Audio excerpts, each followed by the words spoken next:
Olá, gente! Vamos a mais um dia. Hoje nós vamos então começar a discutir as questões de câncer gástrico metastático. De 2019 a 2022 foram apenas 4 questões que caíram. Nós vamos ver 2 hoje e 2 amanhã. E assim a gente encerra nessa semana todas as questões de câncer de esôfago, de TEG e de estômago que já caíram nos TEOC prévios, tá? Eu vou começar projetando para vocês a questão que caiu no ano passado. Essa questão, ela afirmava de um paciente de 72 anos, tá? Hipertenso, diabético tipo 2, não insulino dependente. Ele tinha um clearance de creatina de 40 e tinha microalbuminúria. Esse paciente, então, ele vai ao consultório para iniciar tratamento paliativo de câncer gástrico metastático. Ele não apresenta sinais ou sintomas de neuropatia diabética. Esse paciente tem o diagnóstico de adenocarcinoma gástrico, estadiamento clínico 4, HER2 negativo, PDL1-CPS 0, ou seja, sem expressão, e com preservação das enzimas de reparo. O paciente está assintomático, exceto por dispepsia eventual. Quanto à escolha do regime de quimioterapia para esse paciente e as evidências que o suportam, assinale a alternativa correta. Na letra A, ele afirma que Capox a cada 3 semanas é o melhor regime devido à comprovação estatística de ganho de sobrevida global em relação ao FOLFOX. Na letra B, ele afirma que o regime preferencial é FOLFOX por resultados não inferiores a combinações semelhantes com capecitabina ou com cisplatina. Na letra C, ele afirma que a terapia tripla com DCF a cada 3 semanas devido a ganho de sobrevida.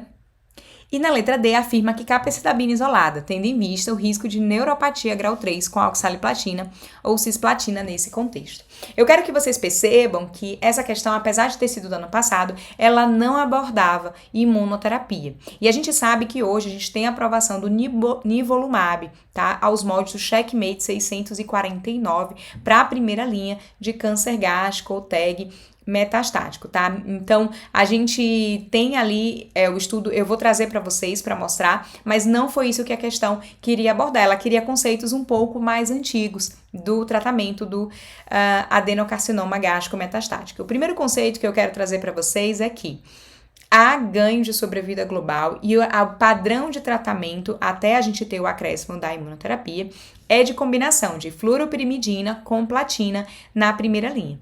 Independente se você vai usar capecitabina ou fluoracil, independente da platina, se oxaliplatina ou cisplatina, tá? Então, o item A, vou voltar aqui para vocês, então ele está incorreto quando ele afirma que Capox é preferencial e dá ganho de sobrevida global em relação a FOLFOX. Na verdade, eles dois são esquemas muito semelhantes, então você pode usar tanto Capox quanto FOLFOX. Na letra C, ele vai afirmar que o esquema com 3 quimioterapias na primeira linha dá ganho de sobrevida global em câncer gástrico. E a gente sabe, pelo estudo do TAX, que isso é negativo, está incorreto. Por quê? Porque quando a gente vai fazer platina, fluoropirimidina e a gente acrescenta um terceiro quimioterápico, que é o taxano, nós temos um aumento na taxa de resposta para câncer gástrico metastático, mas nós não temos evidência de ganho de sobrevida global. Então, podemos fazer sim, mas não querendo dar ganho de sobrevida global para o paciente, e sim taxa de resposta. Então, seria uma opção para aqueles pacientes que têm um alto volume de doença, pacientes que têm uma boa performance status para tolerar 3 quimioterápicos na primeira linha. Mas está incorreto afirmar que a associação de 3 quimioterápicos dá ganho de sobrevida global. Então, o item C está incorreto. O item D, ele também está incorreto, por quê? Porque ele afirma que a capecitabina isolada é preferencial e seria a escolha para esse paciente, porque esse paciente tem risco de neuropatia. É verdadeiro afirmar que esse paciente tem risco de neuropatia? É sim. Por quê? Porque ele já tem um diabetes tipo 2, não insulina dependente, já tem microalbuminúria, então é um paciente que já tem um diabetes ali levando a complicações, um pouco mais avançado. Porém, esse paciente, ele até afirma que o paciente não tem sinal e sintoma de neuropatia diabética. Então, você não vai deixar de oferecer platina para o paciente apenas pelo risco dele vir a desenvolver a neuropatia periférica, tá? Então, se ele já tivesse uma neuropatia periférica desenvolvida, ou um grau 2, né, ou acima disso, daí sim você poderia pensar em contraindicar a platina, mas não é o caso para esse paciente da questão. Então, a gente tem como resposta que o gabarito da questão foi a letra B, que afirmava que FOLFOX, por resultados não inferiores a combinações semelhantes com capecitabina, como SX e EOX, ou cisplatina, que seria o SX e o SF. Então, esse item está correto. Nós sabemos, então, que FOLFOX ele é não inferior a CAPOX, tá? Mas eu vou aproveitar e trazer para vocês aqui os dados do Checkmate 649, que é hoje, embasa a nossa primeira linha para os pacientes que têm acesso e que não têm contraindicação ao uso da imunoterapia, que foi um estudo de fase 3, randomizado, que randomizou pacientes com câncer gástrico ou TEG, tá? Metastáticos, pacientes que não tinham HER2 positivo, tá? Então, independente do status de PDL1 CPS. E ele randomizou os pacientes para fazerem IPNIVO, mas que depois foi descontinuado, para fazer FOLFOX mais NIVO ou CAPOX mais NIVO, já que a gente já sabia de antes que CAPOX ou FOLFOX um é não inferior ao outro, então você poderia usar os dois esquemas, ou fazer apenas a quimioterapia, que no braço controle poderia ser FOLFOX ou CAPOX.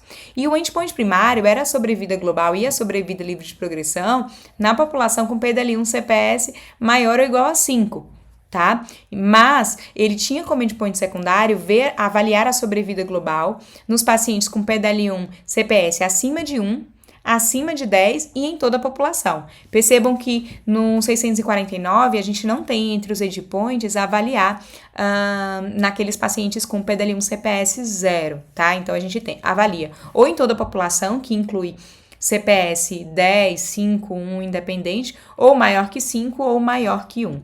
E o que a gente vê aqui, os gráficos de sobrevida global, a gente observa aí o primeiro gráfico da esquerda, é o ganho de sobrevida global na população com CPS maior do que 5, tá? Então, na nossa direita, a gente vê ali o gráfico B na população CPS acima de 1 e o terceiro gráfico em toda a população, e é por isso que foi aprovado a combinação de CAPOX ou FOLFOX mais nivolumab, dando um ganho de sobrevida global para toda a população, tá? A gente sabe que o benefício é muito maior para aquele CPS acima de 5. Mas não foi isso que a questão ano passado cobrou, quem sabe esse ano isso possa ser uma possibilidade de questão. A outra questão, então, que eu vou trazer para vocês, né, aqui é o gabarito, foi uma questão que caiu em 2020, em que ele afirma que um paciente de 38 anos procurou assistência médica com uma queixa de dor abdominal e perda de peso. Ele investigou com endoscopia e tomografia e identificou a presença de uma lesão gástrica com múltiplas metástases hepáticas, linfonodomegalias. O anátomo patológico foi consistente com adenocarcinoma gástrico do tipo difuso. Não há sintomas obstrutivos. A avaliação mais importante para ajudar a definir a abordagem terapêutica inicial do tratamento desse paciente então, ele queria saber quais são os marcadores que eu tenho que pedir para um paciente que acabou de fazer o diagnóstico de adenocarcinoma gástrico para definir o tratamento dele de primeira linha. E eu vou trazer para vocês aqui o que está na seção de biomarcadores da diretriz da SBOC do ano passado. O que ela coloca, então, é que para a primeira linha a gente precisa ter o HER2. Veja que o PDL1 CPS a gente não precisa para a primeira linha, porque o que a gente tem agora, né, a aprovação de nivolumab, ela é independente do PDL1 e do CPS, apesar da gente ver um benefício maior quando a gente tem o PDL1 CPS positivo. Porém, para a terceira linha, a aprovação de pembro no Brasil está associada a um PDL1 positivo, tá? Um CPS maior que 1. Então, que não é o caso do paciente. Esse paciente a gente está tentando definir a primeira linha dele ainda. Então, o HER2 é essencial. E nós temos também marcadores que devem ser solicitados, que é a instabilidade de microsatélites e o NTRK, que vão auxiliar nas escolhas terapêuticas dos pacientes, né? Quando a gente pode fazer imunoterapia e larotrectinib, que seria para o NTRK, mas a gente sabe que na primeira linha a nossa grande opção ali é agora, né? Como eu acabei de mostrar para vocês, aos moldes do Checkmate 649. Tá? Então, o gabarito da questão foi HER2 positivo, já que a gente estava falando de um paciente na primeira linha. E eu quero lembrar para vocês que hoje, o que é que a gente tem de aprovado na primeira linha para o HER2 positivo? O que eu tenho, né, então, é a aprovação de fazer fluoropirimidina né, que pode ser tanto a capecitabina, como a gente viu, tanto Capox ou Folfox, mais o trastuzumab aos moldes do estudo TOGA, que evidenciou que a associação de trastuzumab à quimioterapia, né, com fluoroprimidina e platina, evidenciou ganho de sobrevida global para esses pacientes HER2 positivo. E a gente já tem a aprovação nos Estados Unidos, baseado no Keynote 811, a gente ainda não tem no Brasil, mas só para vocês saberem, né, a gente já tem esse estudo mostrando que a associação de platina e fluoroprimidina mais trastuzumab, mais pembrolizumab, há um ganho de taxa de resposta que vai de 74 versus 52, né, a favor de pembrolizumab em relação a placebo e com uma maior também duração de resposta, apesar de ser de apenas um mês. Isso independente do PDL1 do paciente, apesar da gente ver ali que na maioria dos pacientes randomizados para esse estudo eram pacientes com PDL1 positivo. Tá? Então, essas eram as duas questões que eu queria trazer hoje. Amanhã a gente finaliza com mais duas questões, tá, gente? E a gente se vê, então, nos próximos dias. E mandem suas dúvidas se vocês tiverem.